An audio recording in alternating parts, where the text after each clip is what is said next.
Proclamação do Evangelho de Jesus Cristo segundo João. Glória a vós, Senhor. No princípio era a palavra, e a palavra estava com Deus, e a palavra era o próprio Deus. No princípio era com Deus. Tudo foi feito por ela, e sem ela nada se fez de tudo que foi feito. Nela estava a vida, e a vida era a luz dos homens. E a luz brilha nas trevas, e as trevas não conseguiram dominá-la. Surgiu um homem enviado por Deus, seu nome era João. Ele veio como testemunha, para dar testemunha da luz, para que todos chegassem à fé por meio dele. Ele não era a luz, mas veio para dar testemunho da luz, daquele que era a luz de verdade, que vindo ao mundo ilumina todo ser humano. A palavra estava no mundo, e o mundo foi feito por meio dela, mas o mundo não quis conhecer. Veio para o que era seu, e os seus não o acolheram. Mas a todos os que a receberam, deu-lhes capacidade de se tornarem filhos de Deus, isto é, aos que acreditam em seu nome. Pois estes não nasceram do sangue, nem da vontade da carne, nem da vontade do varão, mas de Deus mesmo. E a palavra se fez carne e habitou entre nós, e nós contemplamos a sua glória. Glória que recebe do Pai como Filho unigênito, cheio de graça e de verdade. Dele João dá testemunho, clamando: este é aquele de quem eu disse: o que vem depois de mim passou à minha frente, porque ele existia antes de mim. De sua plenitude todos nós recebemos graça por graça. Pois por meio de Moisés foi dada a lei, mas a graça e a verdade nos chegaram através de Jesus Cristo. A Deus ninguém jamais viu, mas o unigênito de Deus que está na intimidade do Pai, Ele nos deu a conhecer. Palavra da salvação.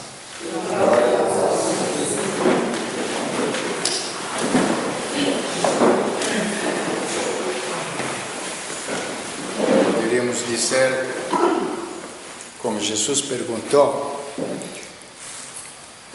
o que fostes ver no deserto, quando falava de João Batista? Fostes ver o quê? Um homem vestido com roupa bonita? Não. Os que vestem roupa bonita agora estão nos desfiles de moda. Antigamente estavam nos palácios dos reis. Que fostes ver? Um glutão? Não. Mas que fostes ver então? Um homem. Simplesmente um homem fostes ver. Um homem sem roupa, sem camisa. Até humanamente, aquelas histórias que contava a criança, não é? O rei que era rico e queria ver se no seu reino, vocês conhecem esta historinha, não é? Queria saber se no seu reino tinha alguma pessoa feliz. Que todo mundo fazia reclamação nas ruas, que quer tudo padrão FIFA, não é? Escolas, hospitais, etc. O povo está descontente. E queria saber se tinha pelo menos feliz. Andar, quem tinha riqueza, quem tinha poder, quem tinha isso. Não, eu tenho um monte de preocupação, tem muita conta para pagar, tem muita coisa, não dá, a vida está tudo atrapalhado. No fim, encontraram um homem que cantava, trabalhava. E o rei falou: o homem que achar feliz, me traga a sua camisa. E o mensageiro falou: escuta, o rei quer saber se Você está feliz? Felicíssimo da vida. Então, se por acaso pode me dar a camisa que eu tenho que levar ao rei. Falou, mas eu não tenho camisa. Entende? É o ser humano. Sem camisa, sem nada. É o ser humano. Até que nós não chegarmos a este ponto, a sociedade está totalmente perdida. Até que não chegarmos a valorizar a nós mesmos, mas no devido valor. No devido valor. Não nos valores da vaidade, do orgulho, do poder e aí por diante. Não. No devido valor. Mas como é que nós poderíamos valorizar a nós mesmos sem conhecer Cristo? Antigamente, Sócrates, até a grande ciência que depois se espalhou pelo mundo inteiro, ainda permanece na filosofia, conhece-te a ti mesmo. Reflexões acima de reflexões, não é? Depois veio Cartésio, penso, por isso eu existo. Então, pela capacidade que eu tenho de pensar, eu existo.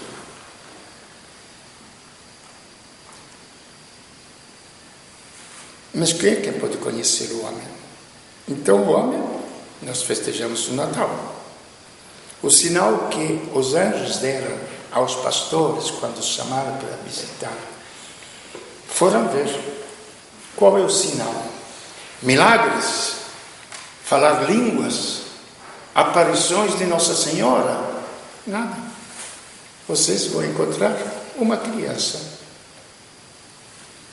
Isso que nós devemos refletir. O que é que nós vamos ver no Natal, no presépio? Vamos começar pela festança do Natal. Todo mundo fala Feliz Natal. A troca do quê? Fomos ver comércio, fomos ver shoppings, fomos ver enfeites de Natal, fomos ver uma poesia bonita, a gente fica admirado como as crianças diante de sonhos vazios, que acaba como acaba a noite. Os maus sonhos e os bons sonhos acabam o despertar. E assim passa o Natal atrás do outro. O que é que nós vamos ver no Natal? Um homem que devolve a dignidade ao homem. E naquela criança que está o segredo de todo o universo e também de cada um de nós, se quisermos reencontrar o sentido da nossa vida. Depois cada um escolhe o que quer para a própria existência. Isto é livre cada um de escolher. Porque ao longo desses anos todos do sacerdócio, eu anunciei, muitos de vocês lembram, a Serita tinha 10 anos quando fez o primeiro encontro, não é? Outros aí por diante. Acreditei, sabia? E que este homem, a gente tentou de ser fiel, de anunciar sempre este homem, apesar dos pesares e do contrário que vinha. E ele deu os resultados. Porque este homem, pelo que eu assisti, transforma o ódio em amor. E eu vi, meditei esta noite, todas as coisas que eu vi, o meu Natal.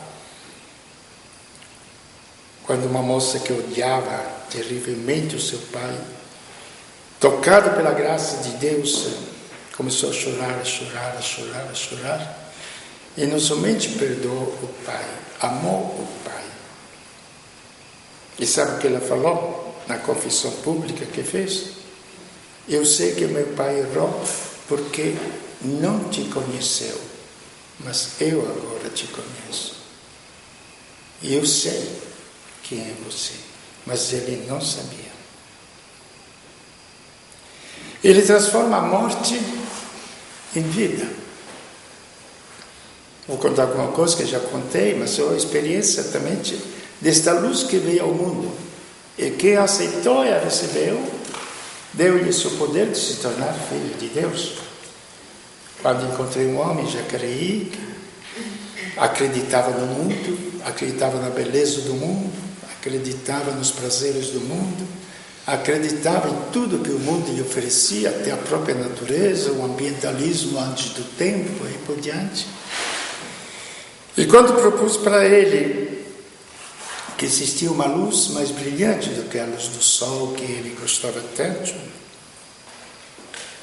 ele disse: não existe. Falei: tá bom. Se não existe, você vem fazer o cursinho. Se você não achar, eu desisto de ser padre, porque eu sou mentiroso. Se você achar, você aceita. Eu desafio pelo telhado. Não, mas não. Você me desafiou, porque diz que não existe. E eu te falo que existe. Foi o cursilho, fez, depois terminou, veio, me abraçou, me beijou. Falou: pode continuar a ser padre. Achei a luz que você me prometeu. Poucos anos depois, 51, 52 anos, ele já no fim da vida, com câncer, moribundo, me chamou de lado na casa dele: Frei, lembra aquela luz que você me indicou, que eu achei? Lembro. Você vê que o meu corpo está morrendo, mas eu sinto, experimento dentro de mim que eu não estou morrendo. Eu experimento que vou para uma vida plena. Às vezes a gente lê Santa Teresinha para saber estas coisas, morro, não morro, Santa Teresa. Por que a vida comum nossa não pode ser isso? Eu me pergunto, por quê? O que fizemos de mal? Simples criaturas que não tivemos a graça de entrar no mosteiro para nos retirar. Eu estou indo para a vida plena. E aí, só esses dois fatos, só para indicar mesmo o que fomos ver, o que vamos ver no presépio. Por isso que a humanidade não vai se encontrar nunca, porque a gente pode se encontrar somente em Cristo. É nele que nós teremos a nossa plena e total realização dos nossos sonhos, que o nosso sonho primitivo, primordial, existencial, total, é o que? A nossa vida. E não somente se Deus me perdoa, se Deus me salva, mas se a minha vida vai se realizar totalmente.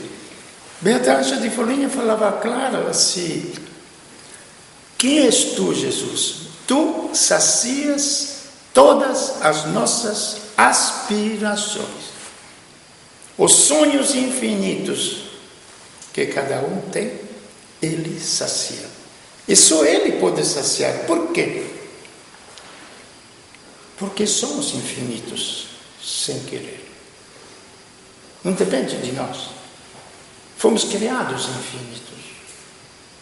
Por isso que todas as coisas materiais acabam, não porque negativamente tem que acabar, é uma tristeza que acaba, não. Porque é a limitação deles.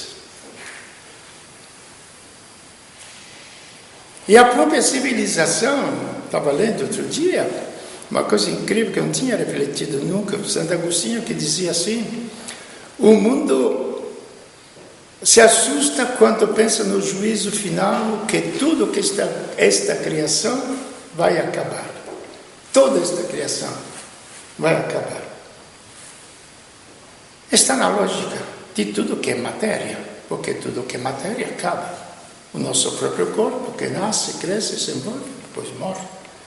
Então também esta matéria vai acabar, do jeito que ela existe, para ser transformada numa matéria eterna. Então é uma obra de Deus. E o próprio ser humano Nós ouvimos a leitura aqui. O que é o ser humano? Quem é você? Quem sou eu? A nenhum dos anjos Deus disse: senta-te à minha direita. A gente enche, não conhece as nossas casas, família, de conhecer as outras, não? Quadros de anjos, porque é bonitinho, não é? Não tem isso nas famílias, nas casas? Quadrinhos de anjos para as crianças, isso e aquilo, não é? É poesia. Não é?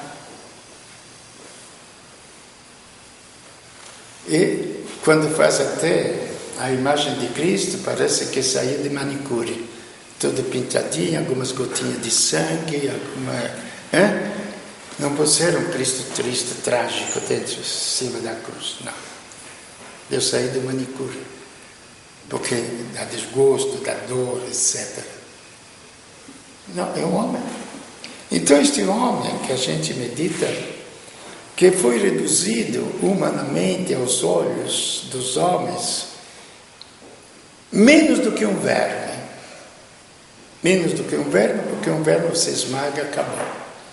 Ele não, ele vivo, foi injuriado, foi esbofeteado, foi cuspido, rejeitado pelos próprios sacerdotes, fariseus, estudiosos, teólogos da época, que devia aceitá-lo, porque Isaías já tinha anunciado, os profetas tinham anunciado, e eles o rejeitaram porque esperava um Deus esplendoroso. Os muçulmanos consideram Cristo um grande profeta. Mas por quê? Porque um Deus não pôde se fazer homem. Cabe a você dizer se o Criador do mundo quer habitar no corpo de um homem? Veja que são pensamentos que se expandem hoje universalmente, bilhões de pessoas que acreditam nisso. Um Deus não pode se fazer homem, porque Deus é muito grande. E como Deus pode caber dentro de um homem? Cabe sim. Cabe sim porque, já expliquei outras vezes, pela nossa simples inteligência, que é uma miséria. Se nós pudéssemos estudar anos e anos, vamos dizer, com a juventude de 16, 17, 18 anos, eu lembro quando eu estudava, capacidade imensa de memória, de aprender, vontade imensa de aprender. E se pudesse fazer isso, caberia toda a ciência do mundo dentro da nossa mente. Cabe. Na mente cabe a ciência. Sendo que a nossa alma é muito mais do que a nossa mente. E Deus cabe. Só que quem deve saciar e pode saciar a alma não são as coisas materiais, não são as nossas ideias, não são os nossos projetos, não são os nossos sonhos, quando falo nossos, não são. Porque a nossa alma é uma realidade. Então precisa outra realidade que possa se encontrar com a nossa alma. É como o amor humano. Eu posso sonhar de amar uma menina, um rapaz, de amar um filho. Tem gente até que gosta tanto de ter um filho, até os gatos. Desculpa a expressão meio chata, para ser, não. Deseja tanto de ter um filho que tem aquela famosa gravidez psicológica, mas é vento. É vazio. Isso até os animais chega a ter. Entendeu? E assim somos nós. Os nossos sonhos, nossos anseios. Não. Nós somos uma realidade. A gente tem que pisar com os pés no chão. E temos que encontrar outra realidade que possa se unir à nossa realidade. Então Deus é uma realidade clara. Como disse que quando Ele penetra dentro de nós, Ele transforma até o nosso ódio. Ele transforma, Ele não pede.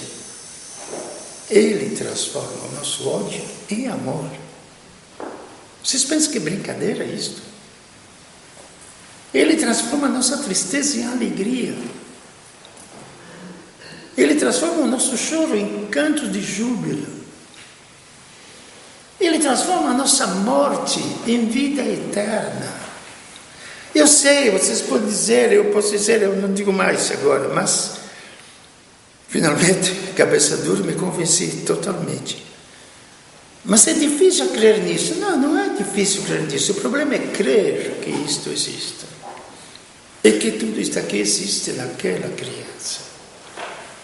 Este seria o Natal, a festa do Natal.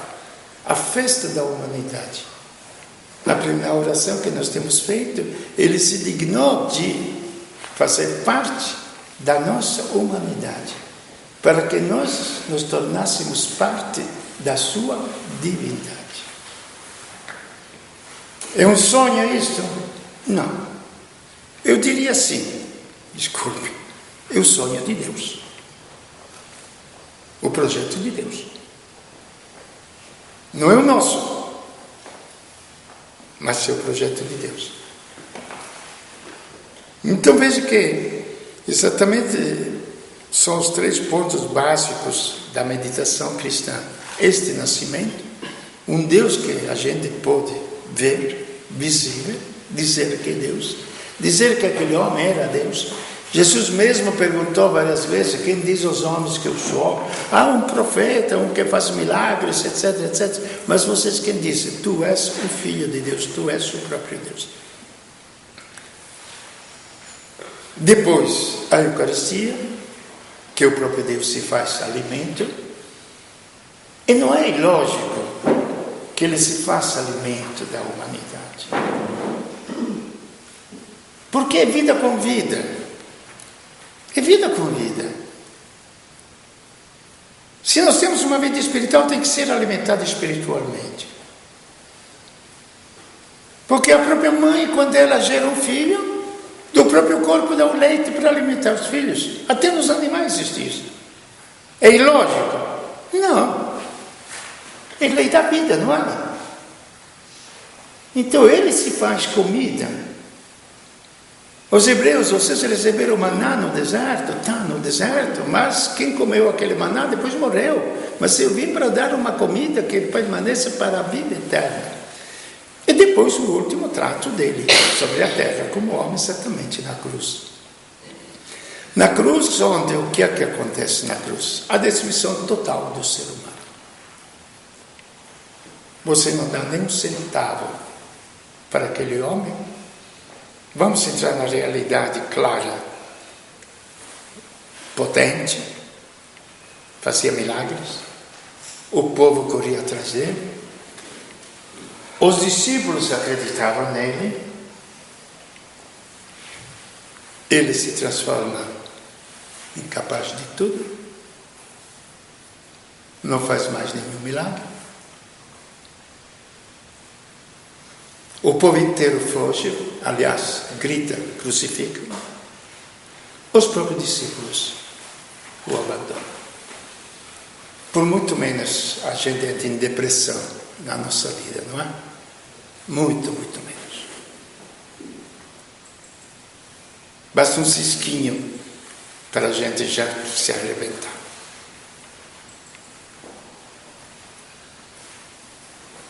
Mas ele confiou em Deus.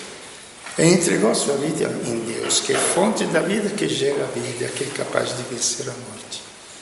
E através daquela cruz, onde que tem um sentido, todas as nossas cruzes, se foram oferecidas juntamente com a cruz de Cristo,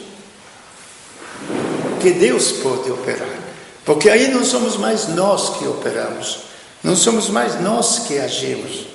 Somos incapazes de tudo e rejeitados por todos. E somente Ele que pode operar. E Ele age. Pode ter certeza que Ele age. E a vida age. Mas tudo isto, repito, nós encontramos numa criança. Este é o Natal. Que fostes ver? Festas, luzes. Nem vamos falar de comilança, porque seria até uma blasfêmia, não é? Que é a base do Natal. Mas vamos falar das coisas superficiais que a gente procura. Eu fiquei tão triste outro dia, uma moça lá do Conviver. Faleceu o primo, 22 anos, lógico, jovem, 22 anos. Ele tinha tanta vontade de viver pela frente. À tarde eu encontrei, falei para ela, mas ele vive? Como que você está? Ah, nada melhor do que o tempo. Falei, acho que eu vou te expulsar da igreja. Me fala como um pagão, perfeitamente como um pagão. E você lembra quando as mulheres foram ao sepulcro? E encontraram o sepulcro vazio. E os 2 anjos que estavam lá, eles olhavam, procuravam o cadáver de Cristo.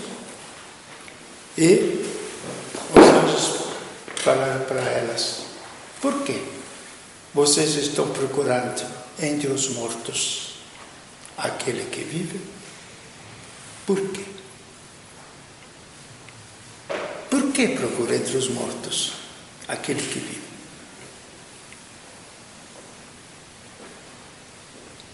Nada melhor do que a fé, não o tempo. Os pagãos se deixam conduzir pelas circunstâncias e pela vida.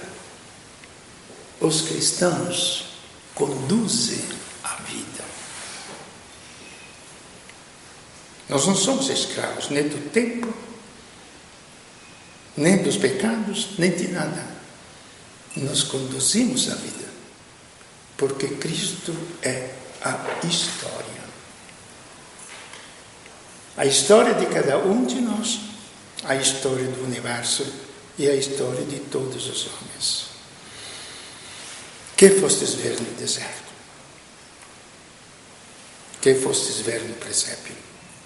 O Deus que nos deixa um sinal, uma criança.